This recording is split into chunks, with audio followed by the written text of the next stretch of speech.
They say Honda engines never die, but that's not entirely true.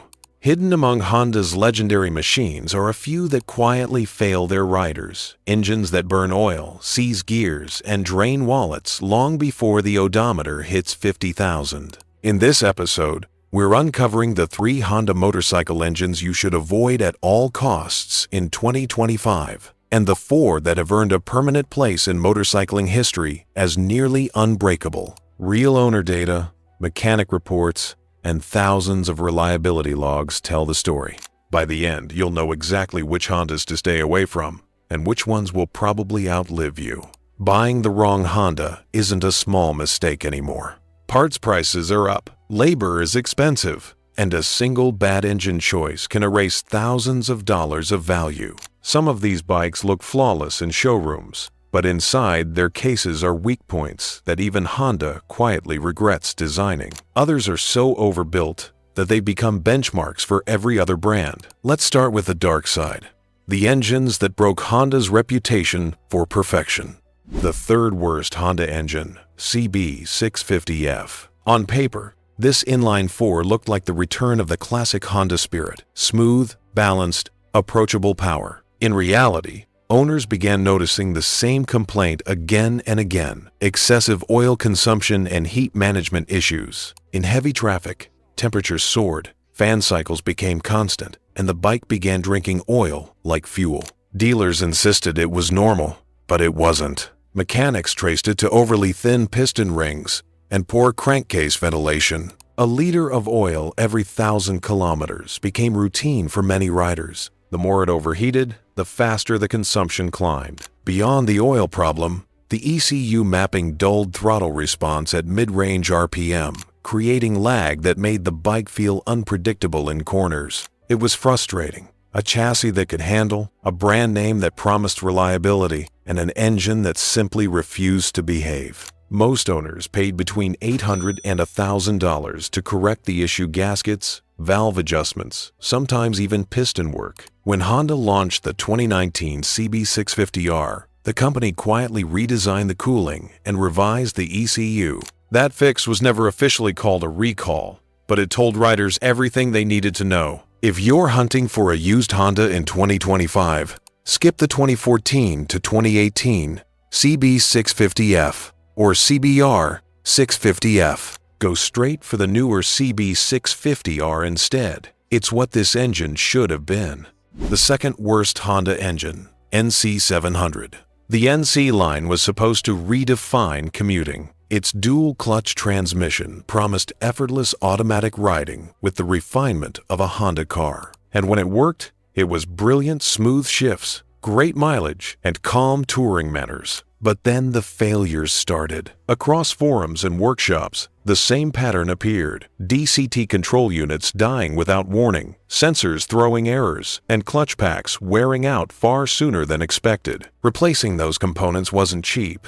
$1,200 to $1,800 depending on region, and in many cases, the parts were on back order. Riders waited weeks with their bikes stuck in limp mode. Mechanics who serviced both manual and DCT versions began warning customers. The manual NC700 is solid, but if you buy the DCT, budget for repairs. The gearbox's complexity was its own enemy. Any contamination in the hydraulic fluid could confuse sensors and trigger false faults. In hot climates, heat soak made the transmission sluggish, delaying shifts until it cooled. Owners loved the idea of automatic convenience, but not the reality of software-controlled gearboxes that needed laptop diagnostics to reset. Even Honda's service bulletins hinted at internal wear that couldn't be permanently fixed without redesign. Today, these bikes are cheap on the used market for one reason: mechanics avoid them. If you want a reliable NC Series engine, stick with the manual gearbox. The DCT version is a technological masterpiece,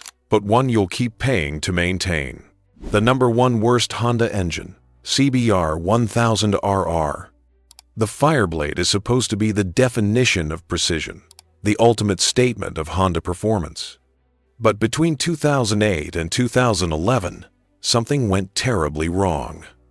Owners began reporting massive oil burning problems within the first year of use. At first, dealers brushed it off as break-in behavior, but consumption kept rising.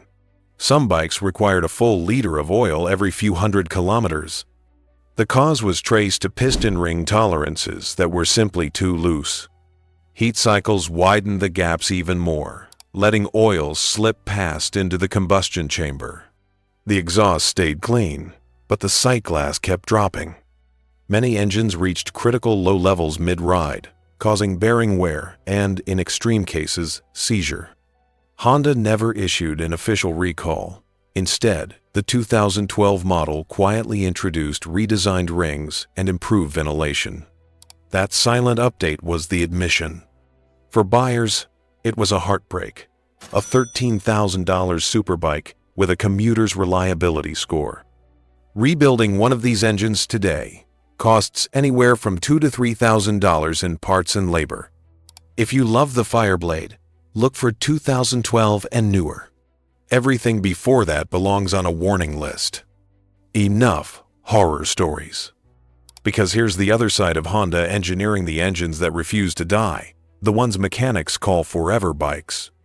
These are the power plants that made Honda's reputation, the reason so many riders still start with a wing badge and never leave. The fourth best Honda engine, CB500 Parallel Twin. The CB500 is what happens when a company stops chasing horsepower and starts chasing longevity. A simple 471cc parallel twin with dual overhead cams, modest compression, and zero unnecessary electronics. It doesn't try to impress on paper, it just runs. Across Asia, Europe, and the US, there are examples well past 200,000 kilometers still using their original piston rings. Fleet couriers love it because maintenance is predictable. Oil, chain, valves, nothing else. Mechanics praise the balanced shafts that reduce vibration and the cooling system that rarely overheats even in tropical heat. Fuel economy hovers around 70 miles per gallon, and the gearbox feels crisp after years of abuse. One long-term owner wrote that his CB500F has survived 7 monsoon seasons, 8 sets of tires, and still starts instantly every morning. That's Honda DNA in its purest form: simple, efficient, indestructible.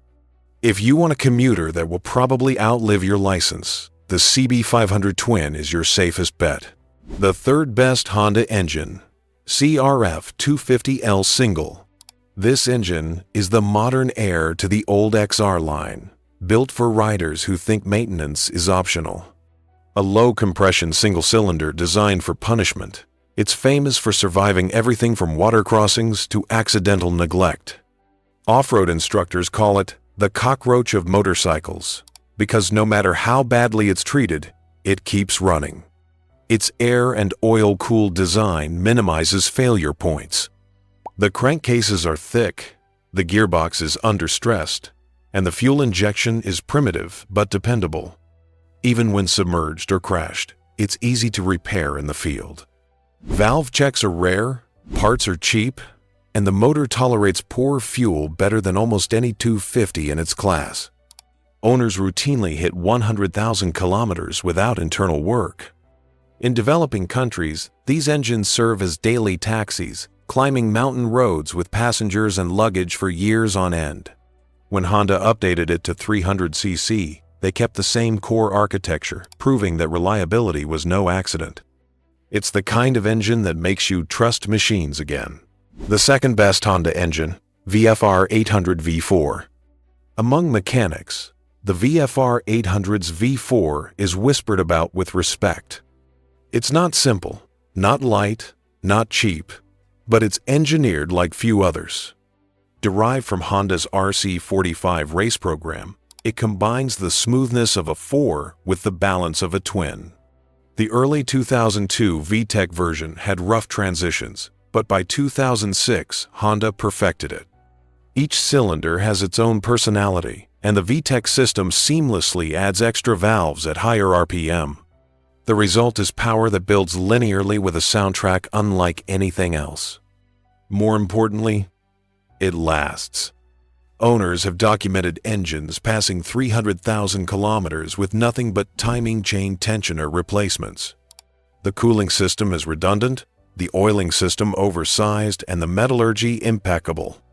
Many bikes from the early 2000s are still commuting daily across Europe.